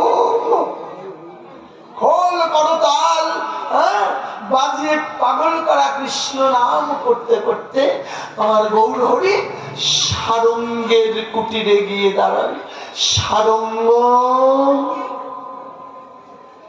সারঙ্গ সারঙ্গ ভাবে প্রেমে ভক্তিতে আপ্লুত হয়ে গেলেন। দৌড়ে যাবে না হামাগুড়ি দিয়ে যাবে বুঝতে পারছে না প্রভু এসেছে, হামাগুড়ি দিয়ে যাচ্ছে না। দেখো প্রেমের বিকার কাকে বলে, এগুলো প্রেমের বিকার। যখনই হামাগুড়ি দিয়ে এসেছে সেই দেখে সামনে আমার গৌরাঙ্গের দুটি চরণ লুটিয়ে পড়ল। চরণটা ছাড়ে না, সারঙ্গ, তোমার ছেলে হয়েছে তো তুমি আমাকে বললে না? তো আমাকে বললে না কেন বলো? এইবার সারঙ্গ গর্জন করে উঠেছে। দেখো কি ভালোবাসা, কি প্রেম। একদম চুপ কর। ভক্তরা ভাবছে এই সর্বনাশ, একটা মরা ছেলে পাঠিয়ে তারপরে বলে তোমার ছেলে হয়েছে। বলো, তুমি মরা ছেলে পাঠাওনি আমার কাছে পরীক্ষা করতে? একটা মরা ছেলেকে আমাকে দিয়ে তারপরে তুমি এসে বলছো আমার ছেলে হয়েছে, আমি তোমাকে বলিনি না? মরা মানুষের কি কুশল বার্তা দেবো? মরা মানুষের কোনো কুশল বার্তা হয়? ঠিক এই কথাটা ললিতা উদ্ধবকে বলেছিল। যারা মরে গেছে তাদের কি কুশল বার্তা নিতে মহারাজ কৃষ্ণচন্দ্র পাঠিয়েছে বলো? তুমি ভেবেছো আমি জানি না? না, ভেবেছ না? সারঙ্গ প্রভু এরকম হাত জোর করছে, বিশ্ব ব্রহ্মাণ্ডের মালিক। সারঙ্গ, আমার অপরাধ নিও না, ছেলেটাকে একটু দেখাবে, একটু বার করবে। আগে কান ধরলেন, কি ভক্ত। প্রভু আমি হাত তুলেছি এমনি করে, আমার অপরাধ হয়েছে, খুব অপরাধ করেছি, তুমি আমায় ক্ষমা করো। এখন তো কান ধরা স্কুলেও নেই, কোথাও নেই। আগে যে মাস্টারের কাছে উঠে কানটা যদি ধরলে মনে হতো যেন এটাও একটা সুখ। আজকে বুঝি যে সেদিন এই কান ধরায় কত কাজ হয়েছিল।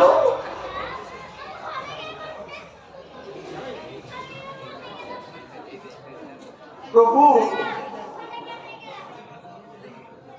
বলেন একটু তোমার ছেলেটাকে নিয়ে এসো। গৃহে গিয়ে বলছে ওঠো, তোমাকে দেখবার জন্য কে এসেছে তুমি দেখো, জীবনে এরূপ দেখো। যার জন্য কত ধনীর দুলাল কানাল হয়ে যায়, কত ভিখারি ভিক্ষে ভেঙে খায়, কত ভিখারি ভিক্ষে পায় না, গাছতলায় কাটায়, তার জামা কাপড় কিছু নেই। হ্যাঁ, কত মানুষ উদাসী ঘুরে বেড়াচ্ছে পাগলের মতো, যার জন্য সেই মানুষ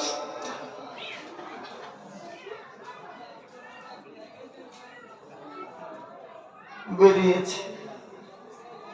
প্রভু আগে সবাইকে বললেন ইশারা করে, মানে বসে পড়ে, বসে। দাঁড়িয়ে আছেন প্রভু আর ওই বালক। আমার সুন্দর মনে মনে ভাবে, বালক রে, তোর ভিতরে আজকে আগে আমি আমাকে দেখি। আর তো সেদিনটার বেশি বাকি নেই।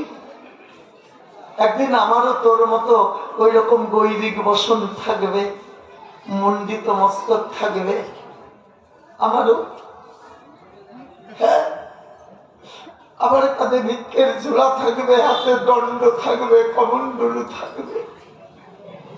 আমি নদিয়া ছাড়িয়া যাব,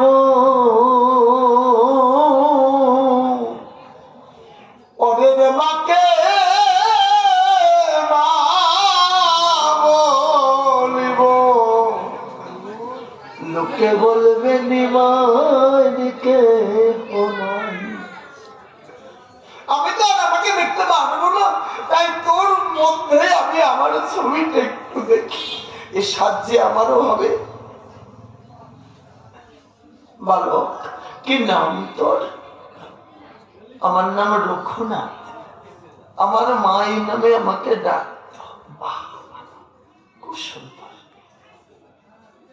ত্রেতা যুগের কথা মনে পড়ল, জনক নন্দিনী সীতা আমাকে এ নামে ডাকত, রঘুনাথ বলে আমাকে খুব আদর করে ডাকত।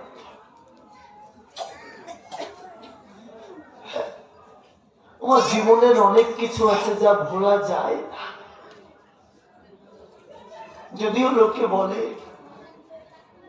কেউ নাকি মনে রাখে না, কিন্তু এমন স্মৃতি, এমন কথা থাকে যা কোনোদিন ভোলা যায় না। তোমার বাসা কোথায়? পানাগড়ে যেতে সরে গ্রামে, শালিগ্রাম গোস্বামী বাড়ি। তুমি গোস্বামী বংশ? হ্যাঁ, আমি মায়ের কনিষ্ঠ সন্তান। বাবা, খুব সুন্দর। এখানে এলে কি করে? আমার উপনয়ন হয়েছিল। আমার মা বলেছে, বাবা তুই এই ঘরে থাকবি, তোর ভয় নেই, সর্বক্ষণ হরিনাম সংকীর্তন করবি, নাম তোকে রক্ষা করবে। আর তোর দরজার কাছে বসে এই আমি নামের মালা নিয়ে বসলাম। আমি আজকে সংকল্প করলাম তুই যেমন 3 দিন এই ঘরে থাকবি, আর এই 3 দিন এখানে বসেই আমি এই মালা রাখবো। তোর কোনো ভয় নেই। যাক, তাহলে বলো, যে দ্বারে স্বয়ং মা থাকে তার কি কোনো কাম কামনার ভয় থাকে না, মরণের ভয় থাকে?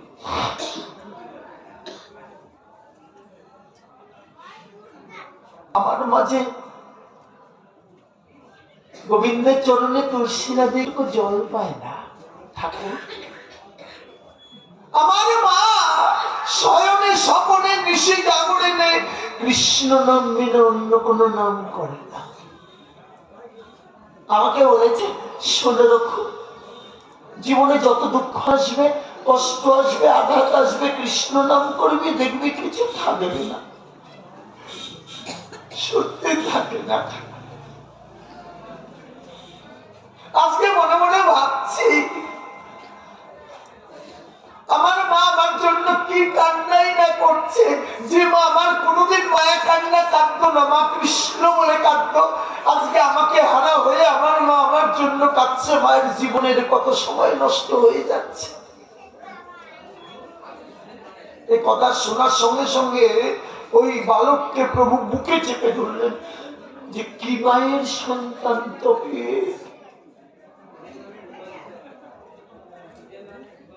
জানো তো ঠাকুর, অনেক রাত বাবা, আমি দেখতে পেলাম একটা কালো সর্প আমার দিকে এগিয়ে আসছে। তখন আমি মনে মনে ভাবলাম, আমার তো আর সময় নেই, আমি চিৎকার করব না।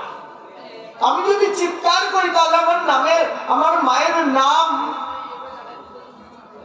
ভুল হয়ে যাবে, আমার মা নাম করতে পারবে না, নামে ভঙ্গ হবে। তাই আমি চিৎকার করিনি। ঠাকুর কিরকম সন্তান মা দেখো।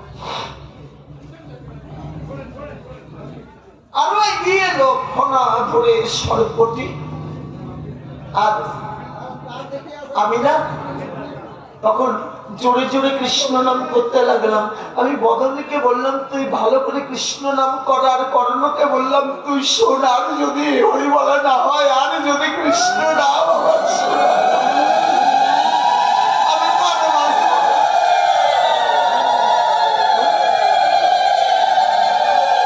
ওরে আমার জীবনে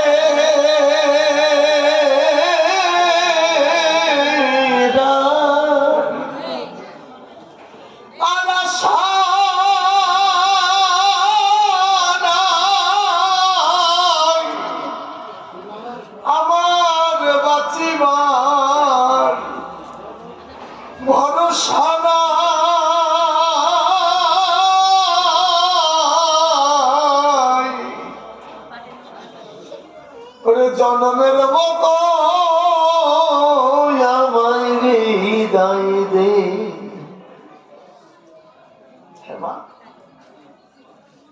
সর্পটা আমাকে দংশন করতে হবে। সর্পটি যখন আমাকে দংশন করলো, তখন আমি ভাবলাম, এখন আমি কৃষ্ণ নাম করব না। এরকম ভক্ত মা, ভালো করে খেয়াল করো। সর্প দংশন করার সঙ্গে সঙ্গে কি বলছে, এখন আমি কৃষ্ণ নাম করব না। এখন যদি আমি কৃষ্ণ নাম করি, তাহলে যদি গোবিন্দ আমার হৃদয়ে এই এসে উপনীত হয়, আমার এই বিষ তাকে স্পর্শ করবে, আমার গোবিন্দের অঙ্গ বিষময় হয়ে যাবে, আমি নাম করব না। আমার দুঃখের দিনে আমি তাকে ডাকবো না, আমার কষ্ট আমি তাকে জানাবো না, আমার আঘাত এর কথাটাকে বলবো না। তিনি সুখময়, তিনি সুখে থাকুন। আমি কেন তাকে বলবো? তিনি তো সব জানেন। এমনও ভক্ত ঠাকুর সর্পাঘাতে মরণ হলে আমাদের গায়ের নিয়ম আছে জলে ভাসিয়ে। আমাদের বাড়ির কাছে খড়ে নদী, হয়তো খড়ে নদীতে আমাকে ভাসিয়ে দিয়েছিল। তার থেকে আমি গঙ্গার থেকে এই জলঙ্গিতে এসেছি। আমি বড় ঋণী হয়েছি জলঙ্গি নদীর কাছে, যে জলঙ্গি নদী তার ঢেউ দিয়ে আমাকে এমন একজন বৈষ্ণবের কোলে আমাকে তুলে দিয়েছে। তাই তো আমি প্রাণ ফিরে পেয়েছি। হ্যাঁ, মাকে দেখতে ইচ্ছে করে, খুব করে, খুব করে। শুধু এই জন্য মাকে দেখতে ইচ্ছে করে। আমার মা যদি আমাকে একবার দেখে তাহলে তো মার মায়া কান্না কাঁদবে না, তাহলে আমার মা কৃষ্ণ বলে কাঁদবে। হ্যাঁ, আমার বসুন্ধর বললেন, এই শোনো, স্বর্গ্রামে চলে যাও। স্বর্গ্রাম গোস্বামী বাড়িতে বার্তা দাও, তাদের আসতে বল। এই বার্তা স্বর্গ্রাম যখন পেল মা, আমার বৃদ্ধ বনিতা ভেঙে আসছে স্বর্গ্রাম থেকে। যে গ্রামের উপর থেকে যাচ্ছে, তারা বলছে, তোমরা কোথায় যাচ্ছ? বলে বাঁচতে যাচ্ছে। তোমরা মরা নাকি? বলে হ্যাঁ মরা। তুমি জানো আমার মরা ছেলেটাকে ভালো করে দিয়েছে ওই জাহান নগরের ভক্ত সারঙ্গ, তাই তার কাছে বাঁচতে যাচ্ছি। যদি সত্যি বাঁচতে হয়, যদি ডুবে যাওয়ার ভয়ে না থাকে, তাহলে শক্ত করে গুরুচরণ আশ্রয় করো, আর প্রাণ ভরে হরিনাম করো। নামই তোমাকে রক্ষা করবে, নাম তোমাকে পার করে দেবে ভব বৈতরণী। নাম বিনা কলিযুগে গতি নাহিয়া। ভাষ্যে প্রভু কহে, শুনো স্বরূপ রাম রায়, হরিনাম সংকীর্তন কলম পরম পায়। কলিযুগে হরিনাম ছাড়া গতি নেই মা। হ্যাঁ, স্বর্গগ্রাম থেকে যখন এসেছে, দুটো হাত বাড়িয়ে সারঙ্গের দিকে দিয়েছে। সারঙ্গ বলছে, মা হাত তুমি বাড়ালে ঠিকই, আজ কিন্তু আমি আর তোমার নেই মা। তোমাদের স্বর্গগ্রামের রঘুনাথ মারা গেছে সর্পদংশনে। আর এই যাকে দেখছো, সে এই বাবার সন্তান। তিনি আমাকে প্রাণ প্রতিষ্ঠা করেছে। হ্যাঁ, আমি তোকে নিতে আসিনি বাবা, আমি তোকে নিতে আসিনি। আমি শুধু একবার তোর মুখটা দেখতে এসেছি, আর কিছু আর কিছু। শুধু এইটুকু ভাবি, আমাকে কে কৃষ্ণ নাম শোনাবে রে? কার মুখে কৃষ্ণ নাম শুনে আমি পাগল হব? আর কিছু ভাবি না। ওমা, তুমি বদর্ণ ভরে হরিনাম করো মা, তুমি বদর্ণ ভরে করো হরিনাম মা। বিজয় সরকারের একটা গানের লাইনে আছে, কি জানো না? নিজে গেয়ে নিজে শুনিস নিজের গাওয়া গান, সে গান তোর মনের মতো হলে জুড়াইবে মনপ্রাণ। শুধু পরের জন্য না মা, নিজের জন্য গাইতে হবে। গাইলে হবে না, তুমি আগে শোনো। তোমার মন তোমার প্রাণ যদি না কাঁদে, জীব কাঁদবে না। না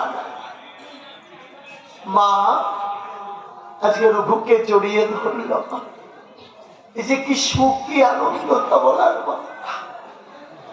সমস্ত আমার বৃদ্ধ বনিতা তারা বলছে, বাবা যে নামে আমাদের ছেলে বেঁচেছে, সেই নাম আপনি আমাদের শ্রবণ করা, ওই নামে আমাদের দীক্ষা দিন।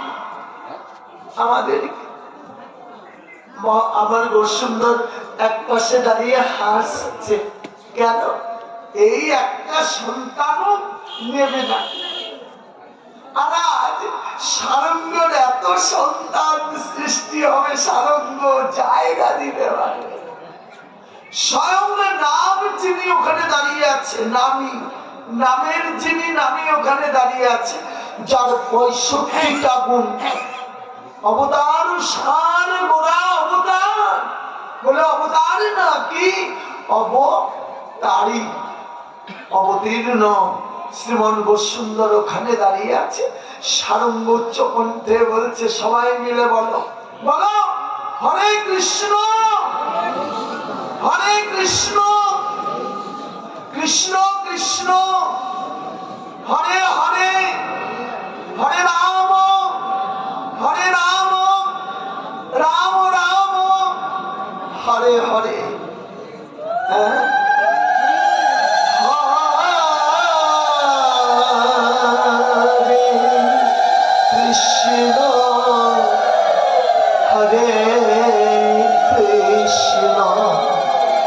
কৃষ্ণ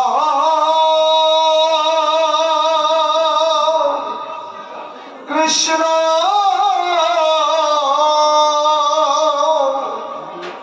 হরে হরে হরে রাম হরে রাম রাম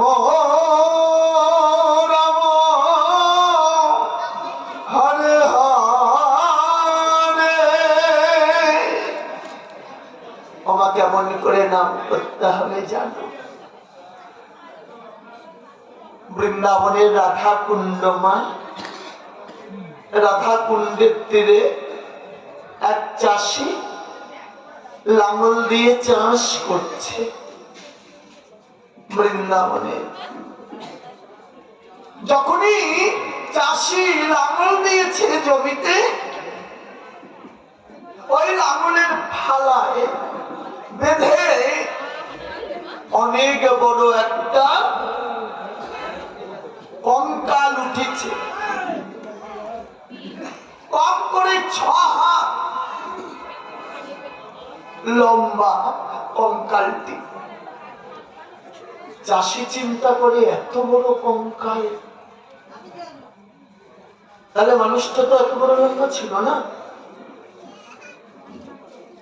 সর্বনাশ, ফাঁকা মাঠ, মাঠের ভিতরে চাষ দিচ্ছে তো, আশেপাশে কেউ নেই। এখন ওই চাষি চিৎকার করে আনো সবাইকে ডাকছে, ভাবলে কোনো বিপদ হতে পারে, কত তো আলোকে উঠে অনেক কিছু থাকে, কোনো বিপদ হয়েছে দেখে। সব যখন এসে ভিড় করেছে, ওই চাষি বসে কঙ্কালের গায়ের মাটিটা ঝাড়ছে। যখনই একটা অস্থি মানে একটা হাড় ধরে এখান থেকে এইটুকু ঝেড়েছে, তখন কি দেখতে পাই জানো মা? দেখে ওই হাড়ের ভিতরে কৃষ্ণ নাম লেখা, হাড়ের ভিতরে কৃষ্ণ নাম লেখা। আশ্চর্য! যখনই এক জায়গায় দেখেছে, মনে হলো তবে আরেকটা জায়গা, আরেক জায়গায় পরিষ্কার করে দেখে সেখানেও কৃষ্ণ নাম লেখা। 106টা না হারে কোনো হারে বাকি নেই, সব হারের ভিতরে কৃষ্ণ নাম লেখা। কেউ বুঝতে পারছে না এই অস্থির ভিতরে নাম কে লিখলো। তখনই রাধাকুণ্ডের পাশ থেকে এক সিদ্ধ বাবা যাচ্ছিলেন। বাবা, বাবা আপনি একটু যদি আসতেন। কেন রে? একটু আসুন বাবা। এই চাষ করতে গিয়ে লাঙলের ফলে কঙ্কালটা উঠেছে, আর প্রতিটি অস্থিতে কৃষ্ণ নাম লেখা। আপনি একটু দেখুন না। বলিস কি? সিদ্ধ বাবা যখনই এসেছে, ওই অস্থিতের নামগুলো লেখা দেখে ওই চাষিকে বলছে, বাবা রে, ওই যেখানে জোড়া হারে ওখানে একটু কান পাত, ওই জায়গাটা একটু কান পায়। কে বলে মানুষ মরে মা? কে বলে মানুষ মরে? যখনই কান পেতেছে তখন শুনতে পাচ্ছি ওই হাড়ের জয়েন্টের কাছে গিটে গিটে, দেখে গিটে গিটে ওখানে কৃষ্ণ নাম স্ফুরিত হচ্ছে। গিটে গিটে চাষি বলছে বাবা ওখান থেকে কৃষ্ণ নাম স্ফুরিত হচ্ছে। তখন সিদ্ধ বাবার আর জ্ঞান নেই। যখনই জ্ঞান ফিরেছে বলছে বাবা এটা কি জানিস তো, এ সারা জীবন এত কৃষ্ণ নাম করেছে যে ওই সেই নাম ওর হাড়ে লেখা হয়ে গেছে, জীবনে ক্ষয় হবে না। ওর দেহের প্রতিটি অঙ্গ প্রত্যঙ্গ কৃষ্ণ বলে কাঁদছে, আজও কৃষ্ণ নাম ওর দেহের ভিতরে হচ্ছে।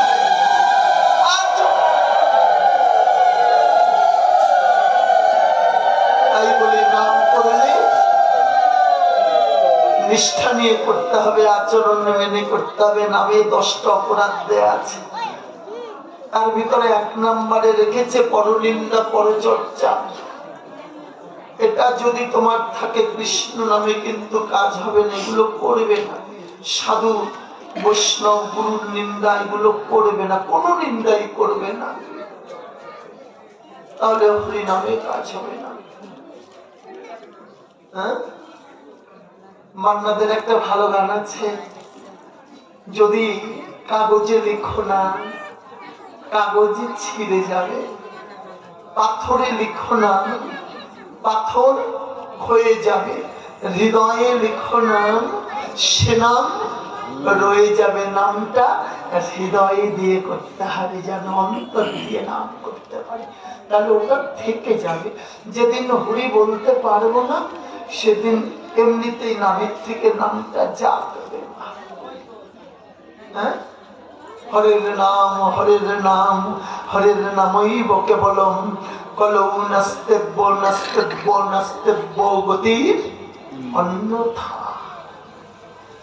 এটা মাথায় রাখতে হবে, হরিনাম ছাড়া গতি নাই, গতি নাই, গতি নাই। 3বার বললেন কথা। হ্যাঁ, এই নামেই দীক্ষা, নামেই শিক্ষা, আর নামেই তোমাকে উদ্ধার করে দেবে, এটাই সিদ্ধান্ত। সেই নামের এই যে চৌহদ্দি করা হয়েছে দেখো আম্র পল্লব দিয়ে, এখানে যজ্ঞ হবে। সেই যজ্ঞে এমনি খড়ি জ্বলবে না, কিন্তু কি জ্বলবে? কামনার বাসনা, এগুলো কাষ্ঠ জ্বলবে। নামের হোতাকে নিত্যানন্দ প্রভু আচার্য অদ্বৈত, হ্যাঁ, আর এই সংকীর্তনের শিরোমণি আমার গৌর সুন্দর ভক্তদের নিয়ে হরিনাম করবেন। এখানে আনন্দের সীমা থাকবে না। আমরা কত ভাগ্যবান বলো, সেই নাম এই ভক্ত গৃহ হবে। আমরা নাম শ্রবণ করবো, বৈষ্ণব দর্শন করবো, আর ধুলায় গড়াগড়ি দেব, এই জনম ধন্য করব। আজকে সমস্ত ভক্ত বৈষ্ণবের চরণে দণ্ডবত প্রণাম রেখে আমার মহাপ্রভুকে, আমার গৌরহরিকে ভক্তের গৃহে রেখে, কারণ আমি ওই জায়গা থেকে আজকে আর পাঠাবো না নবদ্বীপে। কেন? ভক্ত গৃহে এসেছেন যখন, ভক্ত গৃহে তিনি থাকবেন। হ্যাঁ, একদিন ও বহু আসি অদ্বৈত মন্দিরে বসি কহিলেন মধুর বচন। তিনি আজকে সিদ্ধান্ত করে দেবেন এই হরিনাম যজ্ঞ কেমন করে হবে। তাই আজকে আর তাকে পাঠাচ্ছি না, তিনি ভক্ত গৃহে থাকুন। এই হরি কথায় অনেক ভুল, অনেক ত্রুটি হয়েছে মা, নিজ সন্তান জ্ঞানে আপনারা আমায় ক্ষমা করবেন।